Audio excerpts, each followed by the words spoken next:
Hey YouTube, what's up? It's Rutabaga here, and I'm going to be bringing you guys a deck profile today of Zing's.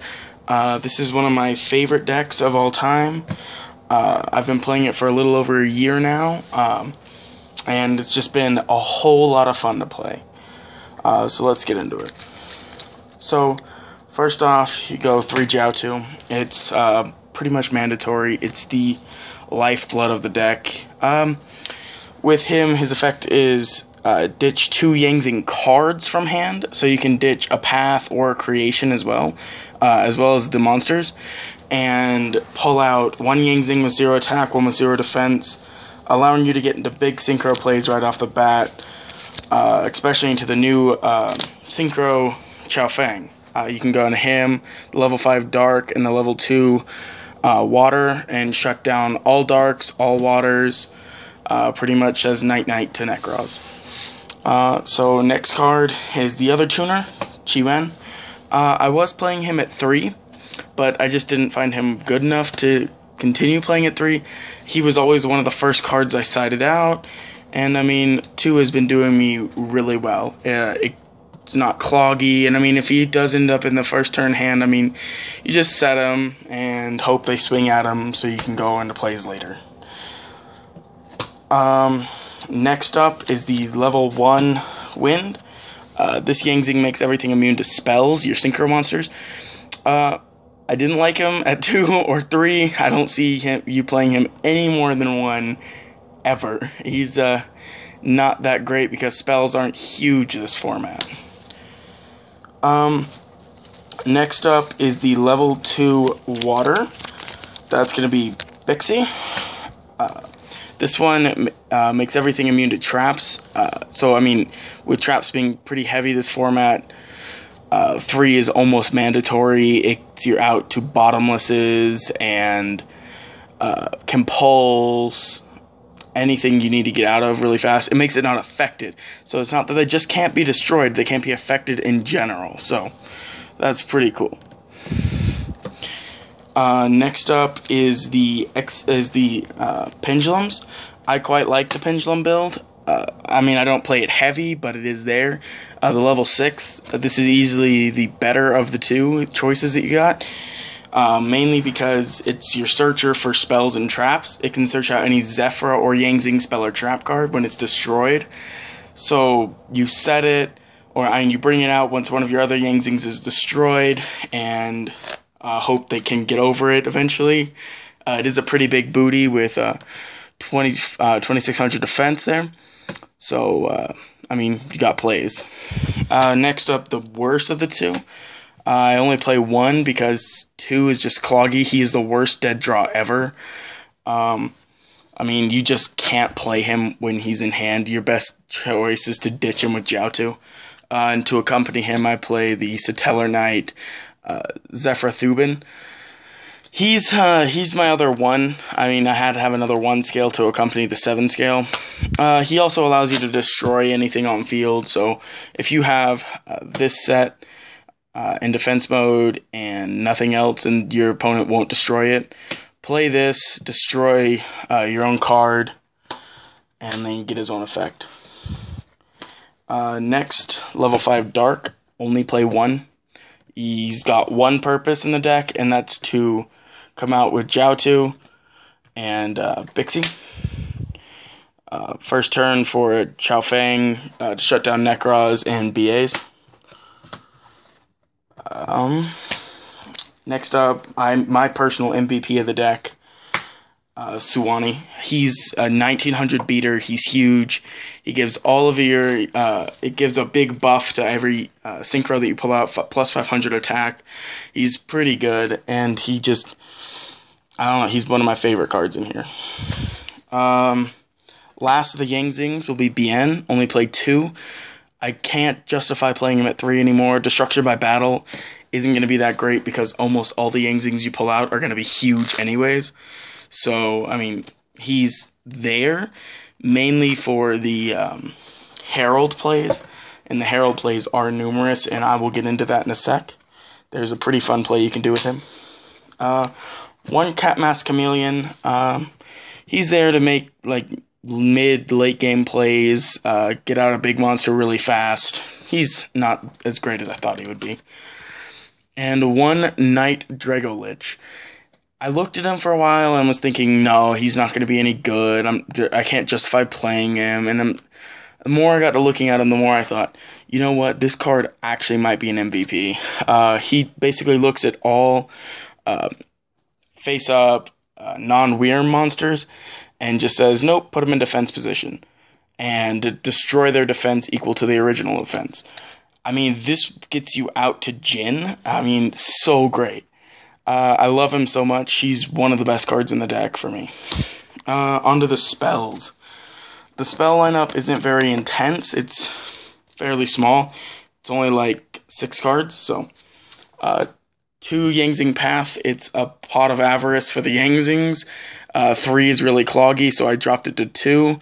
It's pretty, I mean, in your first hand, I got all 3 in competition recently, so I mean, I would only play it at 2. 2 MST, it's MST. I mean, what do you say? Don't play it at 3. 1 is too little, so 2 Dark Hole, because that gets your engine started. You don't mind your own cards being destroyed, you quite like it, and your opponent most likely doesn't. Onto the traps. Traps are really heavy. So, to start off, creation. Running less than 3 creation is pretty much suicide.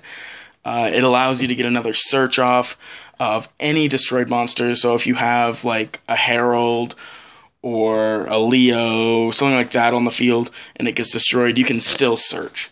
And that's pretty good. That way you don't go minus too often. It gets you pluses.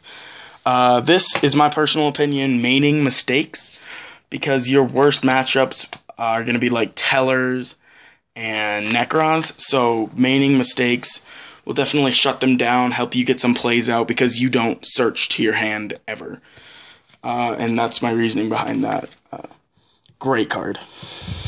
Maining 2 Mind Crush is necessary in this format. Everything searches from like Rhodas to Tankies.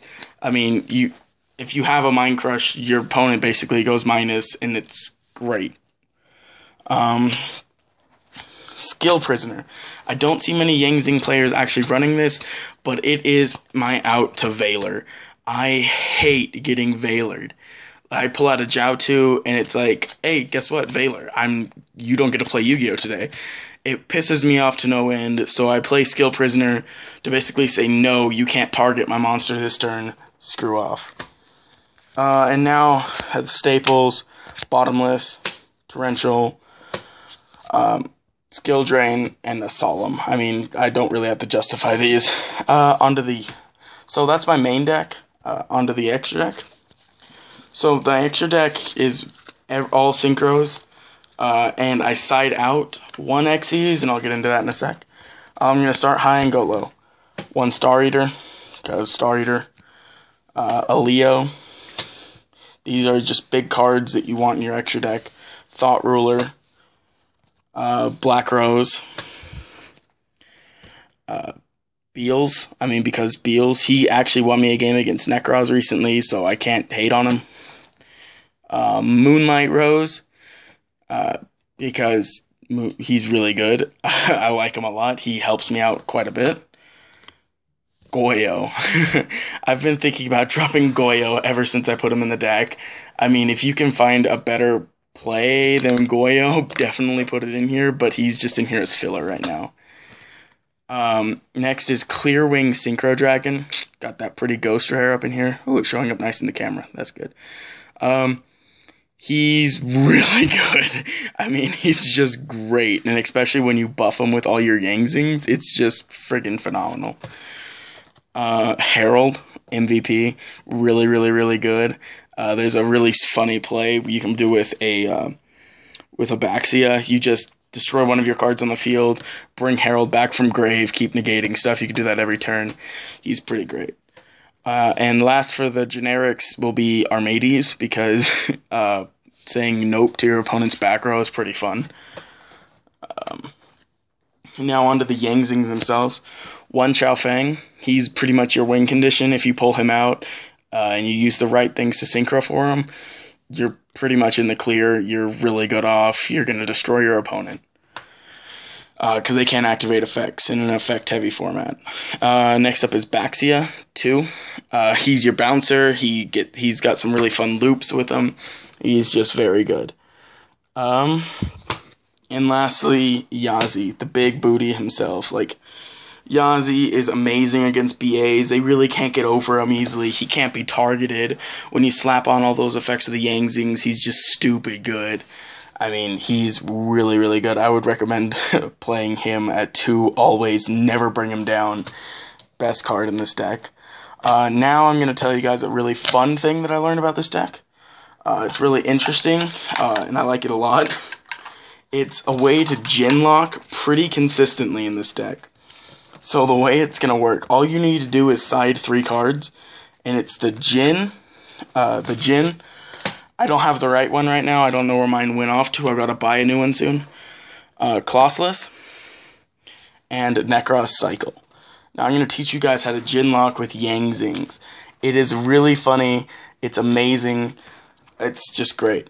All you have to have is a Jiaotu in hand and 2 Yang Zings, and you're going to go off. So all you have to do is pull out a Jiaotu. Then you need to pull out afterwards a Suwani. Woohoo. Sorry about that. A Suwani and a Bixie. And then what you do is you synchro with the Bixie and the Jiaotu and go into a Herald. Go into a Herald. So now you got 2 level 4s on the field. And sadly, I don't have my Lavolval chain with me. Goku's going to step in for Lavolval today. So you Xyz for Lavolval chain. Detach the Herald. And this is where things get silly. When Herald's sent to the grave, it allows you to search. It allows you to search for any... it allows you to... You can add 1 ritual monster or spell to your hand. So what you're going to do is add Colossus. And then off of Lavolval Chain's effect, you're going to send the Jin to grave. So this will be my grave for right now. This is my field. And Colossus is in hand. So what you do is you discard Colossus, put him in grave, grab the Cycle. Put the Cycle in hand. So all you have to do is activate Necros Cycle, pull out Colossus, because Necros Cycle allows you to recycle from grave, and use the Jin as the resource by banishing it. And now look at that. You've got a Lavolval Chain on field, and a Colossus that can Jin lock your opponent. That's pretty silly, and it's almost always a side out, these 3 cards. You just side them, and you game 2, depending on what deck you're playing, if you realize Jin lock will really hurt them, you just play these 3. And it's pretty silly. Also, the Goyo is probably going to be taken out for the Lavolval Chain very soon here, so you can think about that. I mean, change it up, make it your own. This is my personal opinion. I like playing it very pure. It's very slow, but it definitely gets you where you need to. It's a really great deck, really fun deck. That's what it's really for, and I hope you guys liked it. Bye-bye.